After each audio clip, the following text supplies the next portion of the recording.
요한복음 15장 그리고 16장 이 내용은 예수님께서 다락방 강화에 관련된 내용들이 연결되어져요. 그래서 13장부터 16장까지 우리가 다락방 강화, 다락방 설교 이렇게 예수님께서 지금 말씀을 하고 있는 내용이 되어집니다. 특히 15장에서는 예수님과 성도의 관계가 어떻게 해야 되는 건가, 그리고 또 성도와 성도와의 관계는 어떤 모습이 돼야 되는가, 더 나아가서 성도와 세상과의 관계는 어떻게 진행이 돼야 될 건가 일일이 이렇게 말씀을 해주고 계세요. 그러면서 우리들에게 주신 계명이 있어요. 사명이 있다 그 말이죠. 그 내용은 서로 사랑할 것, 조금 더 확대해서 이제 가서 열매를 맺어라 우리 주님께서 말씀을 하고 있습니다. 그런데 문제는 주님의 뜻대로 이제 가서 열매를 맺는 그 일들을 진행하게 될 때 나타나는 세상의 반응이 기뻐서 환영하고 받아들이기보다는 미워하고 박해하고 또 출교까지 하고 더 나아가서 죽이기까지 한다 하시는 예수님의 말씀을 우리 주님께서 하신 그 내용을 제자들이 듣게 되어지죠. 그러니까 오히려 예수님의 그 말씀을 듣고 제자들 마음 가운데 큰 근심이 쌓여져요. 이랬을 때 우리 주님께서 성령의 약속을 하게 되십니다.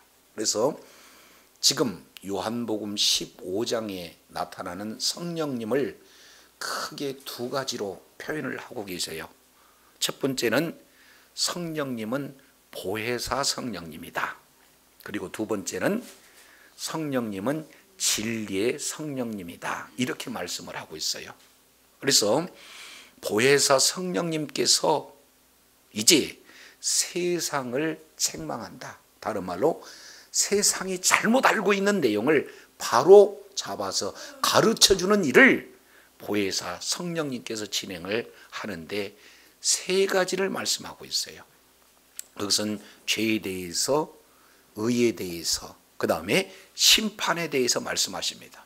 이어서 진리의 성령님이 이제는 제자들을 향해서 말씀하시는 세 가지 내용, 진리의 성령님께서 우리를 진리 가운데로 이끌어 가시고 자의로 말하지 않고 이제 들은 대로 말씀하시고, 세 번째는 이제 장래일을 너희들에게 알려주시겠다.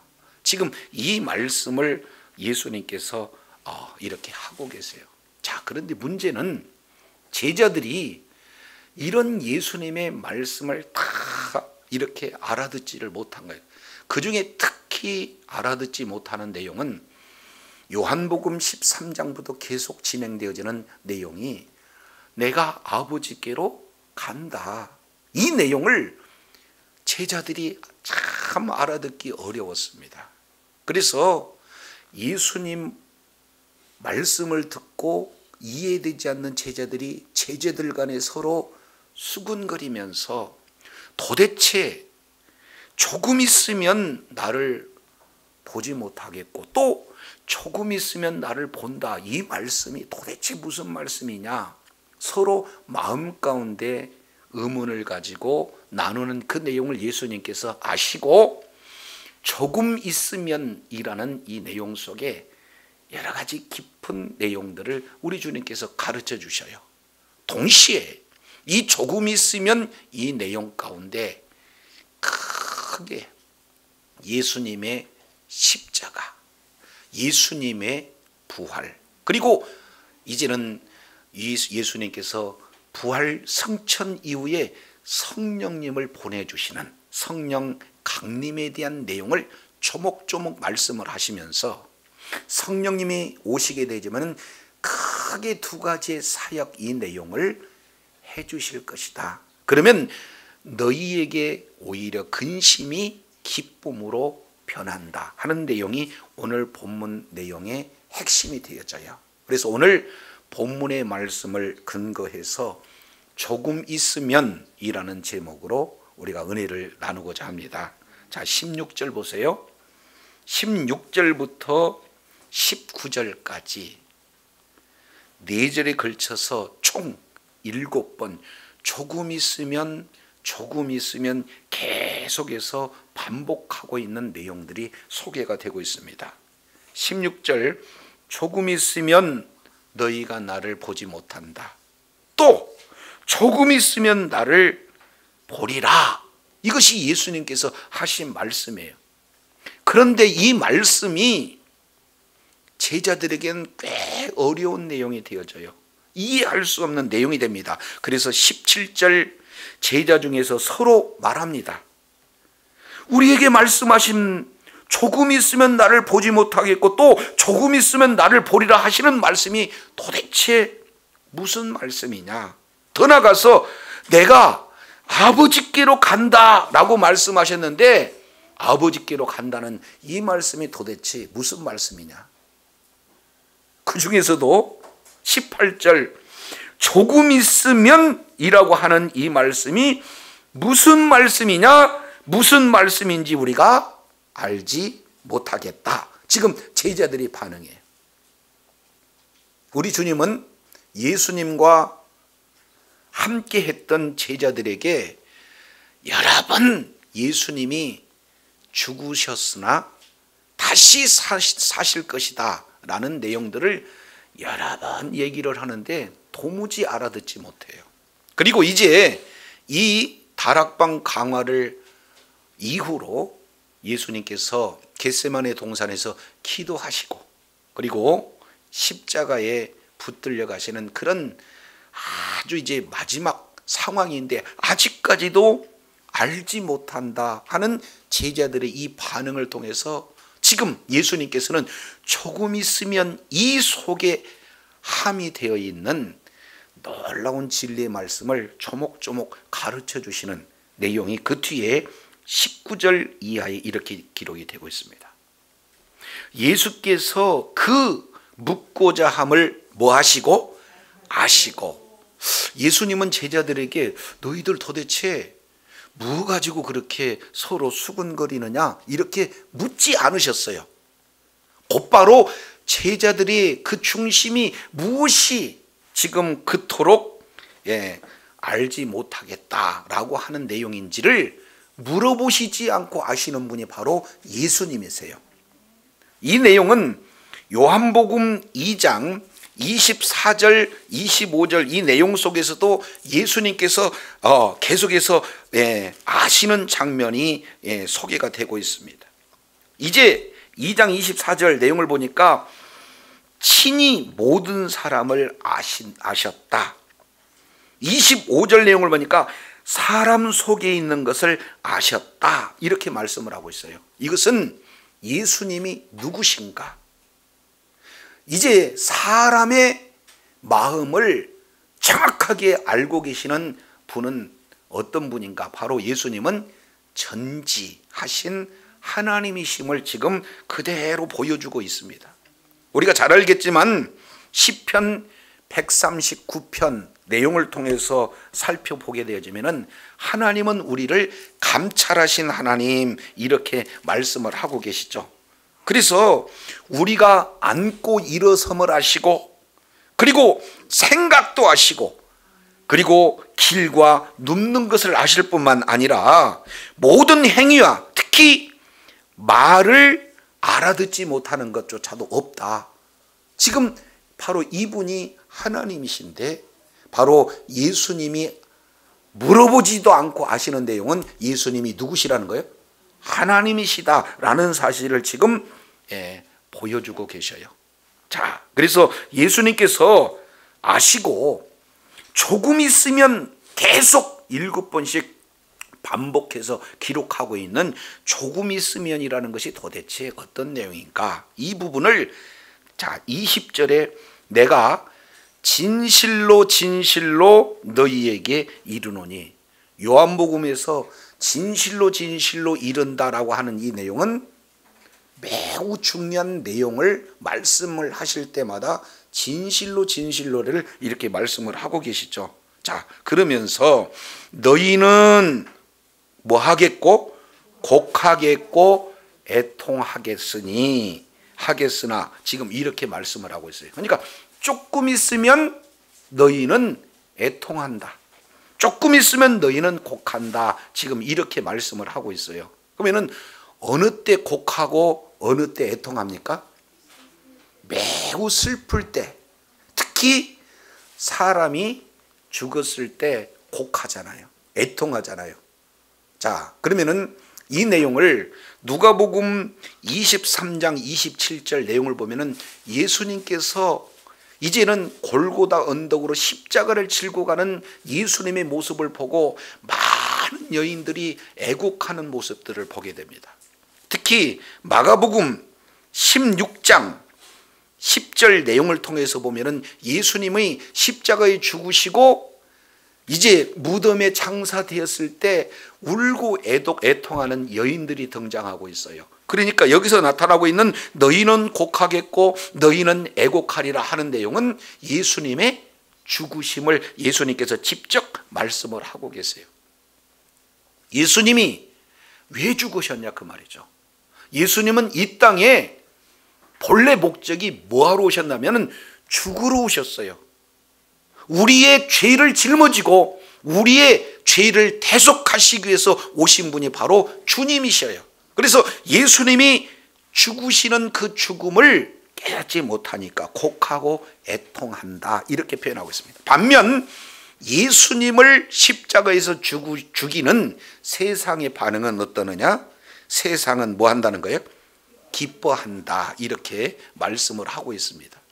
그러면 왜 예수님이 십자가에서 죽으실 때 세상은 기뻐할까요? 세상은요, 예수님은 빛이셔요. 세상은 어둠입니다. 그러니까 계속 어둠을 이제 빛으로 비춰주면 어둠 가운데 있는 사람은 이렇게 싫어해요. 비진리 가운데 있는 사람들은 진리가 비춰지면 싫어해요. 뭔가 잘못하고 있는 사람한테 올바로 지적하면 지적받는 거 굉장히 싫어하거든요. 특히 예수님의 경우에는 유대인의 종교 지도자들을 향해서 뭐라고 말하고 있습니까? 너희들에게 화가 있을지어다 이렇게 표현하고 있잖아요. 세상 특히 종교 지도자들은 자칭 하나님을 사랑하고 말씀을 순종하는데 목숨을 다 건다라고 생각하고 있는 그들을 향해서 예수님께서는 이제 독사의 자식들아 이렇게 아주 그냥 모질게 표현을 하고 계시잖아요. 그러면서 예수님이 하신 내용은 내가 하늘로서 아버지로부터 보냄을 받은 자다. 하나님이 아버지다. 이렇게 얘기하면서 자기 자신을 하나님과 동등되는 위치로 얘기하니까 이들은요 그냥 신성모독이다 해가지고는 어떻게 하면 예수님을 죽이고 어떻게 하면 예수님을 십자가에 매달까 하는 그런 내용이 그들의 모든 관심사가 되어져요. 그래서 마침내 예수님을 십자가에 매달아 죽이는데 성공하잖아요. 그러니 얼마나 기쁘냐 그 말이죠. 이 내용은 요한계시록 11장 내용이 연결시켜서 우리가 살펴볼 수가 있습니다. 요한계시록 11장 10절 내용을 통해서 보면은 두 증인의 사역이 나와요. 이제 예수가 그리스도라는 사실을 확실히 믿는 믿음을 가진 그런 자들이 계속해서 세상에서 복음을 증거하는데 세상 사람들은 그 복음이 받아들이기 힘든 거예요. 그래서 결국에 두 증인을 죽이고 난 이후에 이제는 어떻게 표현하냐면은 서로 기뻐해가지고 선물을 주고 이렇게 받고 하는 그런 축제의 분위기를 만들고 있다는 것이 요한계시록상에 나타나는 거거든요. 그래서 예수님이 십자가에서 죽으신 사건을 통해서 제자들은 애통하고 또 이제 곡하지만 세상은 기뻐한다 이런 어떤 상황을 말씀을 하고 있어요. 오늘 우리도 마찬가지입니다. 가서 예수 그리스도를 증거하는 그 자리에 이제 여러 가지 미워하고 또 박해가 나타나고 그리고 심지어는 출구의 그런 어떤 환경이 놓여지게 되죠. 세상 사람들은 오히려 그런 박해하는 일에 기쁨을 이렇게 드러내고 있는 모습들을 보게 됩니다. 자, 그런데 두 번째입니다. 두 번째, 예수님의 죽으심. 조금 있으면 예수님이 죽으실 때 너희는 곡하고 애통하지만 반대로 조금 있으면 너희는 근심은 하겠지만 너희 근심이 도리어 뭐가 된다? 기쁨이 되어진다. 예수님이 죽으신 것으로 끝나는 것이 아니라 죽으신 이후에 어떻게 되는 거예요? 부활의 주님이 예수님의 제자들을 친히 찾아오셔서 내가 죽었으나 부활했다는 사실을 이렇게 보여주고 부활의 주님을 만났을 때 예수님의 제자들은 어떻게 돼요? 큰 기쁨을 이렇게 갖게 되어지는 거예요. 더 나아가서 예수님이 부활 승천한 이후에 성령을 보내주시게 되었을 때 그 성령님은 예수님의 영이에요. 그래서 내가 너희와 영원토록 함께 하시겠다는 예수님의 그런 임재를 제자들이 알게 되어지면 근심이 변해서 뭐가 된다는 거예요? 기쁨이 되어진다. 이 내용을 예수님께서 조금 있으면 이라는 내용 속에서 십자가와 부활에 대한 내용을 이렇게 말씀을 하고 계시는 거죠. 이 부분을 아주 우리가 알기 쉬운 예를 들어서 설명을 하고 있습니다. 21절 보세요. 21절 내용을 보니까 여자가 해산하게 되면 그때가 이르렀으므로 뭐하나? 근심하나. 아이를 낳으면 세상 사람을 낳은 기쁨으로 말미암아 그 고통을 다시 기억하지 아니하느니라. 이렇게 말씀하고 있어요.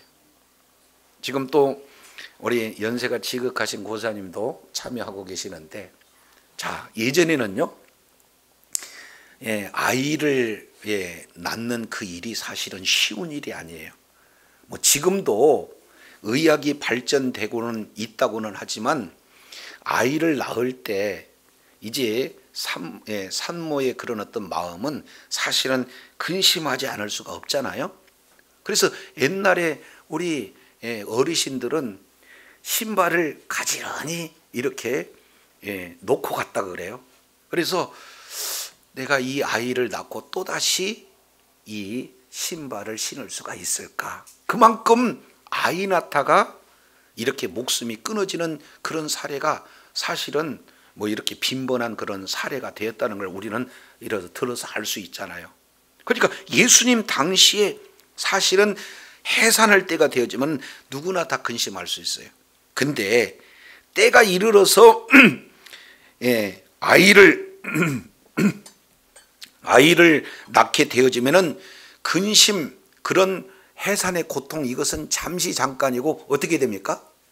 큰 기쁨으로 이렇게 나타나게 되어지잖아요. 이 부분을 지금 예수님께서 말씀을 하고 있어요. 자, 그러면은 해산할 때는 반드시 고통이 따른다. 그러나 아이를 낳게 되면 고통이 뭘로 바뀌느냐? 기쁨으로 바뀐다. 지금 이 말씀을 하고 계시는 거예요.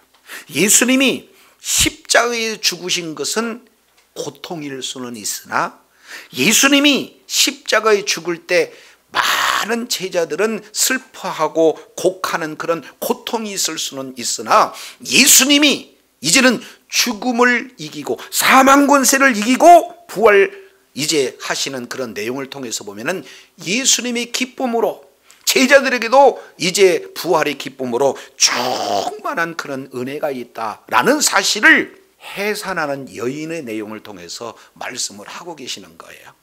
자, 이랬을 때요, 22절 보겠습니다. 22절.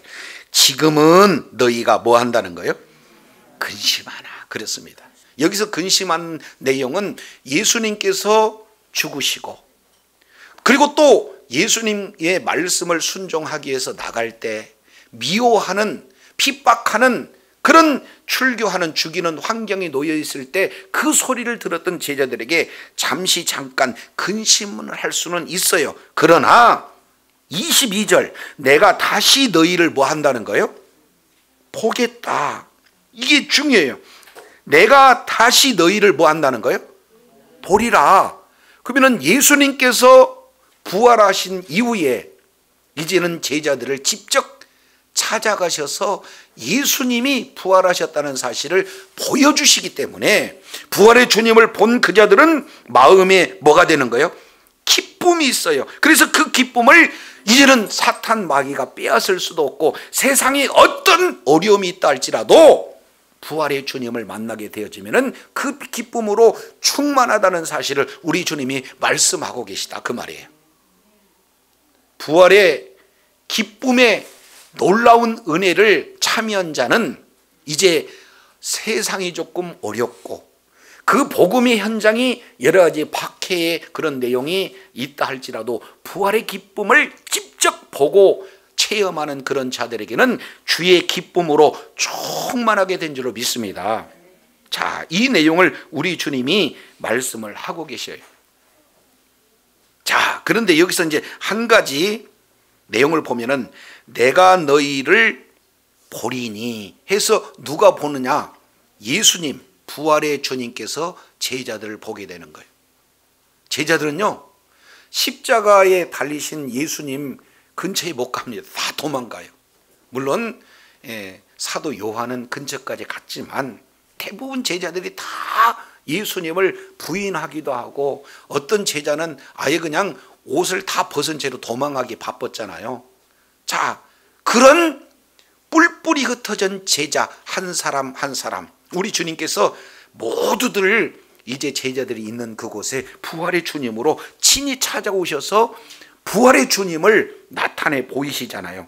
그랬을 때 너희 마음에 기쁘다. 그 기쁨은 뺏어갈 자가 없다 하면서 조금 있으면 이 내용을 설명을 할 때 크게 예수님의 십자가와 부활의 사건이 결국 이제 조금 있으면 이 속에 포함된 그런 내용입니다. 근데 이것만 있는 게 아니에요. 자, 중요한 것은 23절입니다. 조금 있으면 이 속에 포함되는 것은 어떤 내용인가? 23절 보시겠습니다.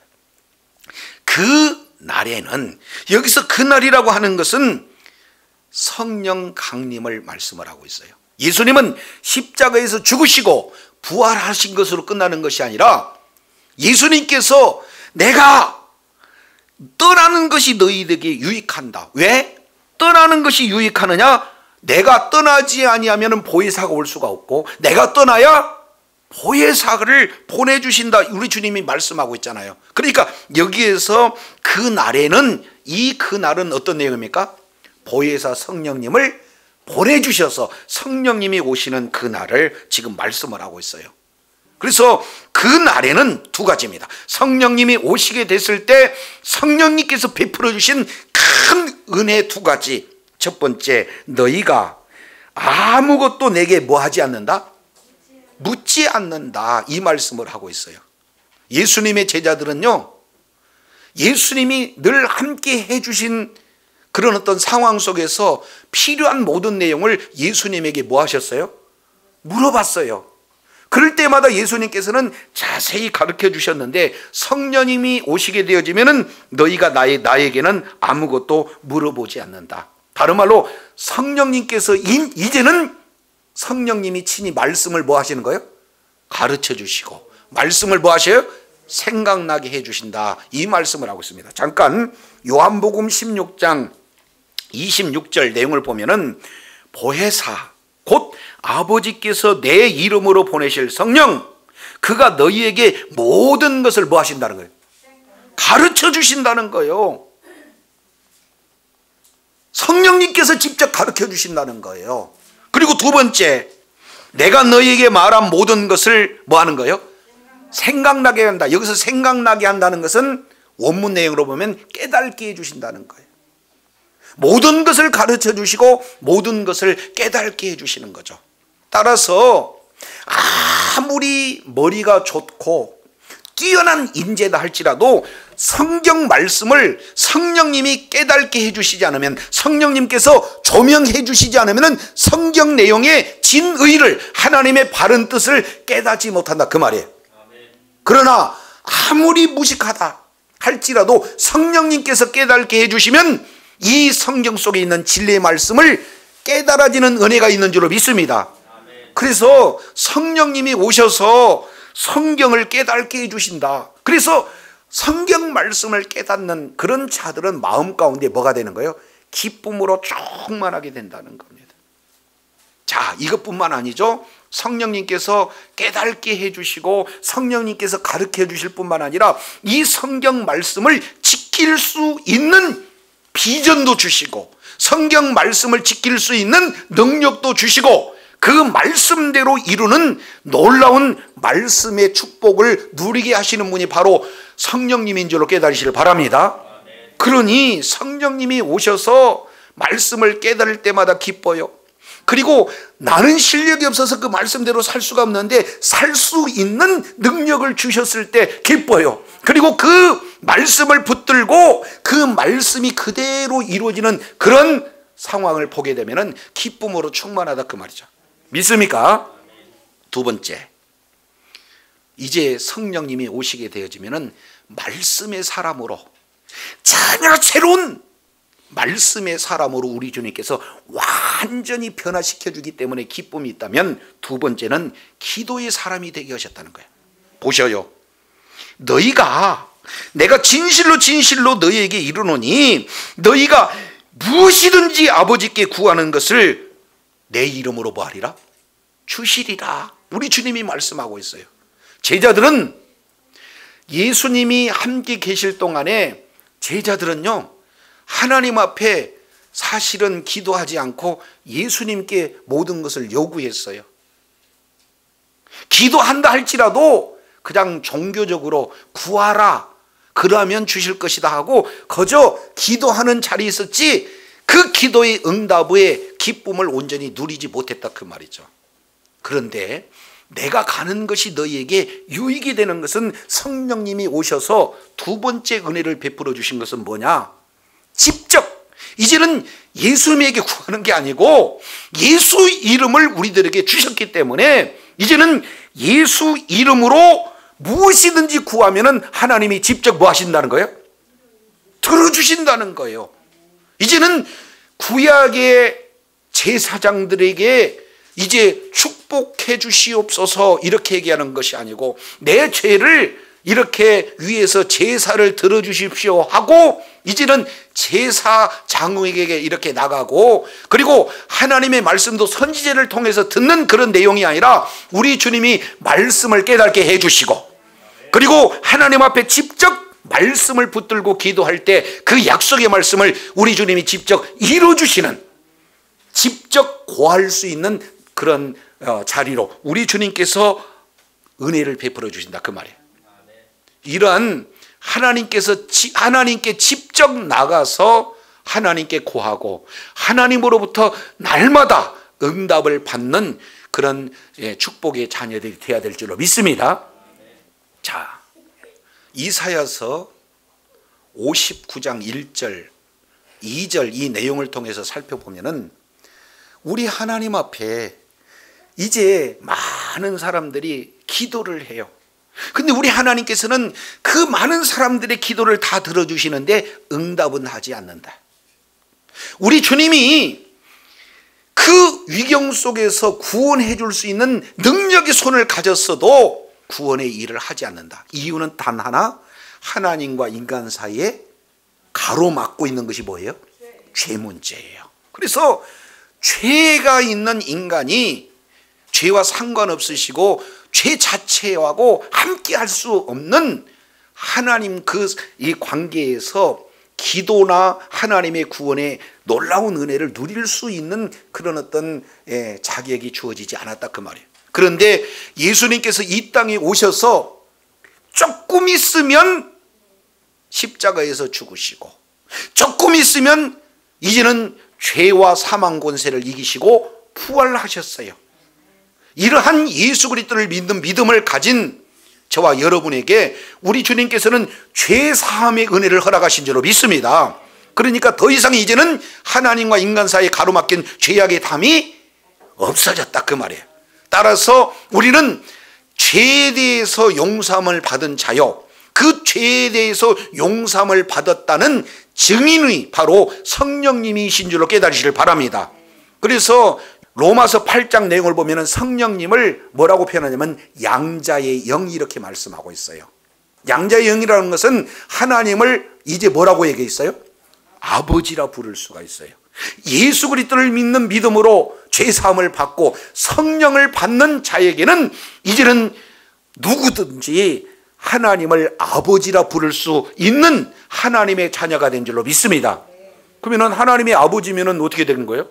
자녀가 아버지한테 뭔가 필요하면 아버지 주세요, 정당하게 요구할 수 있는 그런 자격이 주어지잖아요. 그렇기 때문에 무엇이든지 아버지께 이제는 뭐하는 존재가 됐어요? 구하면 그 기도에 응답 받을 수 있는 그런 자녀가 되었다라는 사실을 성령님께서 지금 이 일들을 진행을 해 주셔요. 할렐루야. 믿습니까? 그래서 하나님의 말씀을 깨닫게도 해 주시고 하나님의 말씀을 지킬 수 있는 소망과 능력과 비전도 허락하여 주셔요. 말씀의 사람으로 성령님이 저와 여러분을 바꿔주실 뿐만 아니라 이제는 하나님을 아버지라 부를 수 있고 죄사함을 받았기 때문에 늘 말씀이 주어지고 그 말씀의 언약의 말씀에 근거해서 하나님 앞에 기도할 수 있는 그런 복된 존재로 성령님께서 저와 여러분을 이끌어 주신 줄로 믿습니다. 그렇게 되면 어떤 현상이 나타나는 거예요? 예수님이 조금 있으면 십자가에 죽으시고 그래서 근심하고 애통하는 자리에 있어야 될 것인가, 아니면 예수님이 죽으실 때 내 죄와 함께 죽으심으로 죄를, 이제 우리들의 죄를 대속해 주시고 뿐만 아니라 이제는 예수님의 부활의 그 생명에 우리를 동참해서 부활의 생명으로 영원한 천국에 누릴 뿐만 아니라 우리의 신분을 죄의 종에서 하나님의 자녀로 자리를 완전히 옮겨서 날마다 말씀 붙들고 기도할 때 주님께 응답받을 수 있는 하나님의 자녀의 반열로 세우시는 이런 놀라운 은혜가 주어졌기에 우리는 마냥 슬퍼하고 애통하는 자리가 아니라 오히려 슬픔이 변하여 기쁨이 되어지는 자리가 이 자리로 옮겨진 줄로 믿습니다. 이걸 지금 성령님이 깨닫게 해주시겠다 그 말이에요. 자, 그래서 24절 지금까지는 너희가 내 이름으로 아무것도 뭐 했어요? 구하지 않았어요. 지금까지는 내 이름으로 아무것도 구하지 아니하였다. 직접 하나님 앞에 구하지 않았다. 그런데 지금부터는 뭐 해라? 구하라. 조금 어렵게 표현하겠습니다. 한번 따라하겠습니다. 아이테이테. 이 아이테이테라고 하는 것은 구하라라는 뜻이에요. 이 구하라고 하는 내용은 현재 명령형으로 되어 있습니다. 구해도 되고 안 구해도 되는 것이 아니라 꼭 구해라. 두 번째, 현재형이기 때문에 요건 영원한 현재입니다. 그러니까 한 번 구하고 안 들어주네 그 내용이 아니라 어떻게 되는 거예요? 계속 구하는 거예요. 계속 구하는 거예요. 언제까지? 응답해 주실 때까지 우리 주님은 구하라고 주님 말씀하고 있는 줄로 깨달으시기를 바랍니다. 믿습니까? 자, 여기에 내용을 보면은 지금까지는 구하지 않았는데 구하라. 그리하면 하나님께서 이제 들어주신다. 그러면 들어주시게 되어지면은 우리에게 어떤 겁니까? 너희의 기쁨이 뭐하여? 충만하게 되는 겁니다. 그러면 여기서 너희의 기쁨에 충만하게 된다는 것은 뭘 연결할 수 있느냐? 조금 있으면에 주어지는 기쁨이에요. 자, 그러면은 우리들에게 주어지는 기쁨은 예수님이 십자가에 죽으실 때 예수님 한 분만 죽은 게 아니라 우리와 함께 십자가에서 죽으셔서 우리들의 모든 죄를 대속해 주시는 그 사죄의 은총이 저와 여러분에게 주어졌을 때 저와 여러분의 기쁨으로 충만하게 된 줄로 믿습니다. 예, 죄를 받을 길이 없는데 죄를 용서받았다 그 말이에요. 두 번째 내용을 통해서 보면은 예수님이 십자가에서 죽으실 뿐만 아니라 부활하실 때 예수님이 부활하시는 그곳에 우리도 함께 부활의 은혜가 임한 줄로 믿습니다. 그래서 죄 사함을 받은 자에게 부활의 생명을 주신 것, 이 사실이 성령에 의해서 우리 마음 가운데 자리 잡게 되지만 기쁨으로 충만하게 될 줄로 믿습니다. 이제는 죽어도 살고요, 살아도 영원히 죽지 않고 사는 영생이 저와 여러분에게 주어졌기에 영생이 기쁨으로 충만하게 될 줄로 믿습니다. 더 나아가서 성령님을 보내주셔서 성령님이 우리 안에 내주하고 계시잖아요. 내주하고 계셔요. 그래서 한 분 오신 성령님은 떠나시 않는다 그 말이죠. 그래서 성령님이 내주하셔서 오늘 또 말씀을 가르쳐 주셔요. 말씀을 기억나게 해 주셔요. 말씀의 소원을 주십니다. 말씀을 지킬 수 있는 능력을 주십니다. 말씀에 따른 하나님의 놀라운 은혜를 경험하도록 우리 주님께서 은혜 베풀어 주신 줄로 믿습니다. 이런 내용을 알게 되면 기쁨으로 충만하다 그 말이죠. 아니 성경을 읽는데 이 말씀이 나를 위한 말씀이다 그러면은요 날아갈 기쁨이 있잖아요. 그런데 더 나가서 예수님이 너희 안에 그리고 너희는 내 안에, 이 내용을 우리가 15장을 통해서 살펴봤잖아요. 예수님께서는 우리들의 모든 죄를 사해 주시고 성령님이 우리 안에 내주해 주셔서 오늘 또 우리 안에서 예수님께서 가르쳐 주신 모든 말씀하신 모든 내용을 가르쳐 주시고 오늘 또 기억나게 하실 줄로 믿습니다. 그 말씀이 우리 심령 가운데 울림이 되어져요.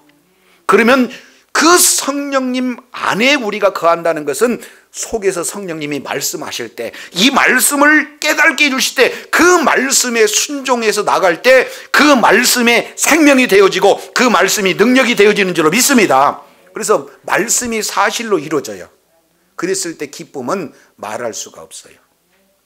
오늘 이 말씀을 하고 있는 거예요. 너희 기쁨이 뭐하리라? 충만하리라. 그냥 종교가 아니고 말씀이 기록된 내용으로 아니고 그 말씀은 오늘 또 살아있는 말씀인 줄로 믿습니다. 그 말씀이 그대로 이루어지는 기쁨, 한 영혼이 주님의 품으로 돌아오는 그 기쁨, 말씀이 깨달아지는 기쁨, 그 말씀이 사실로 생명되어지는 그 기쁨, 이 내용을 누가 주시는 거예요? 성령님께서 주신다 그 말이에요. 믿습니까? 그래서 오늘 제자들이 조금 있으면이 도대체 무슨 뜻인가, 이거에 대한 의구심을 가졌을 때 우리 주님이 하나님이시잖아요.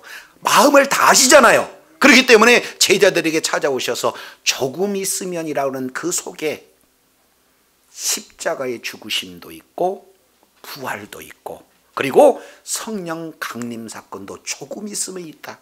근데 이러한 내용들을 깨닫지 못했으는 너희가 울고 애통하는 그런 자리에 있으나 이제 부활 승천 이후에 성령님을 보내주시면 그 성령님은 두 가지 사역, 하나는 말씀의 사람으로 완전히 변화시켜 주실 것이다. 말씀을 깨닫게도 해주시고 말씀을 가르쳐 줄 수도 있고 말씀이 소망되게도 할 수 있고 그 말씀을 삶 속에 적용할 수 있는 능력도 주실 것이다. 그리고 그 말씀을 붙들고 기도할 때 우리 하나님께서는 반드시 응답해 주시는 놀라운 은혜를 우리 하나님이 허락해 주신다. 이 내용을 가르쳐 주심으로 주님의 기쁨으로 충만한 제자들이 되기를 원하는 것이 주의 뜻인 줄로 믿습니다. 기도를 해서 정말로 우리 하나님께서 나의 기도를 들어주셨다.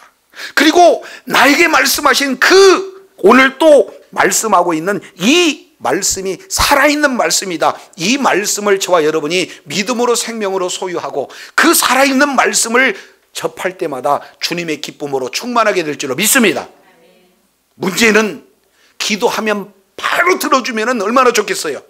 그런데 바로 들어주시는 경우도 있지만 대부분은 이제 우리 하나님께서 이 말씀에 대한 내용을 이제 사실로 존재로 드러나기 위해서는 여러 가지 상황들이 나타나요. 첫 번째 내용을 통해서 보면은 우리의 믿음을 더 견고하기 위해서 조금 늦춰주는 경우가 있습니다. 그러면 끝까지 끝까지 인내해야 되겠죠. 두 번째 내용을 통해서 보면은 사탄이 방해하는 경우도 있어요.